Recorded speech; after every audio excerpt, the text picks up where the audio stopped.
Hey everyone. So, Andy Schaefer from Sales Help 911 reached out and asked us to really break down the science of getting out of a sales slump. So, if you're feeling stuck right now, listen up, you're in exactly the right place. We're going to unpack a proven framework to get you back in the game starting right now. First things first, a quick reality check. If you happen to be in a slump, you are so far from alone. Get this, research shows that a whopping 69% of salespeople miss their quota in any given year. Just let that sink in. That's nearly 7 out of every 10 reps. So, the takeaway here is pretty clear.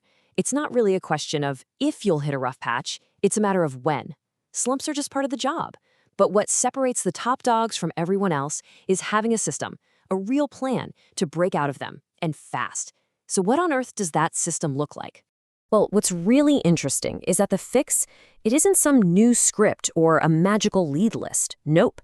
The most powerful way to break a slump actually starts on the inside.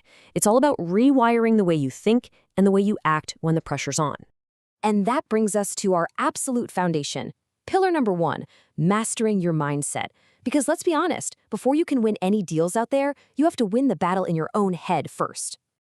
This slide, right here, it gets to the absolute heart of the issue.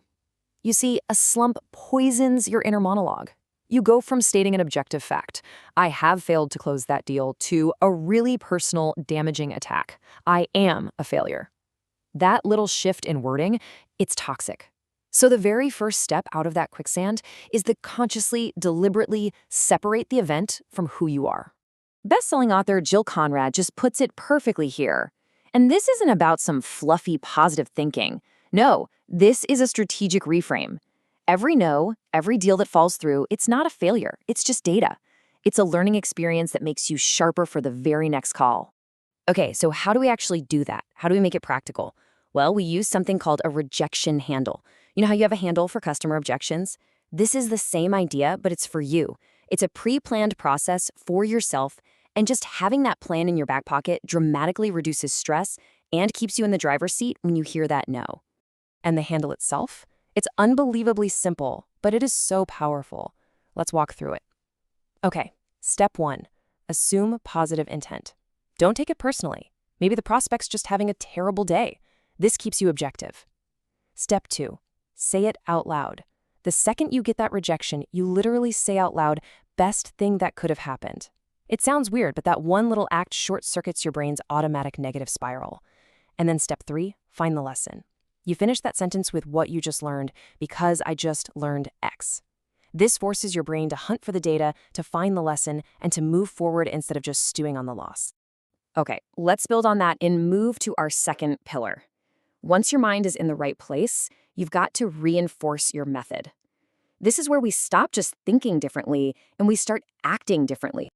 I absolutely love this line. Look, hope is not a strategy. Just waiting by the phone for something good to happen, that is not going to break your slump. You know what will? Disciplined, consistent action. You've got to feed your pipeline, especially when you don't feel like it. So, what does that action actually look like day to day? Well, it's all about setting some hard and fast rules for yourself. You block 45 minutes on your calendar every single day for pure, focused outreach. No email, no CRM, just prospecting. Try this. Make 5 calls before you even think about opening your inbox. And make a new rule. Anytime a deal dies, you immediately find a new prospect to replace it in your pipeline. See, this isn't about waiting for motivation to strike. It's about manufacturing your own momentum through sheer discipline. Now, what's really key here is how you use that time. So many sales reps fall into what I call the approval-seeking trap. They just want to be liked. But here's the hard truth. Being liked doesn't close deals. Being trusted does. So you have to shift your goal from being nice to being useful. A useful person asks the tough questions about budget, about the real decision-making process, about internal politics. That's what a true consultant, a real advisor does.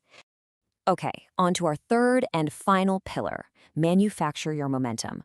You've got the mindset right, you've got the method down, but sometimes you're just stuck. You're in neutral. This part is all about how to create that initial spark to get the wheels turning again. Close CEO Stelly FD just nails it with this one. The secret isn't some magic sales hack or being the most charismatic person in the room. It's consistency, plain and simple.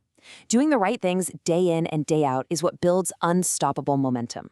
The top performers, they aren't always the smoothest talkers. They are always the most consistent. So if you feel truly deeply stuck, here is a powerful 3-day battle plan to hit the reset button.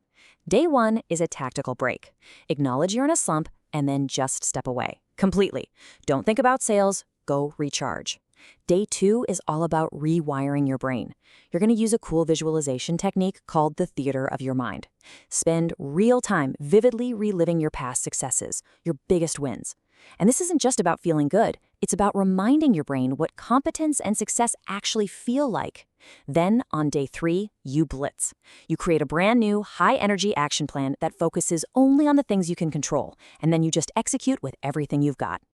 This sports analogy is just perfect. You cannot think your way out of a slump. It doesn't work. You have to act your way out. You can't just sit on the bench and wait for inspiration to magically appear. You have to get in the game, take a swing, and play your way out of it. So, we've covered the emergency plan for breaking a slump, but really, the ultimate goal here is to make those emergencies incredibly rare. And that all comes down to turning these recovery tactics into your everyday slump-proofing habits. So just remember these 3 pillars, right? Master your mindset, reinforce your method, and manufacture your momentum. These aren't just a one-time fix for when you're in trouble. No, they are the core pieces of a repeatable system for building true resilience and achieving that long-term consistent success we're all after. At the end of the day, this is the real secret. Top performers aren't immune to slumps. They're not slump-proof. They just recover way faster. They don't get stuck for long because their habits, their systems for mindset, method, and momentum are so wired in that they pull them out of that ditch almost automatically. So I'll leave you with this final thought. A slump, it feels like a dead end, I know, but it's not. It's really a fork in the road. It's a massive signal that something in your approach needs to change. The real question is, are you listening? What is your slump telling you to do right now?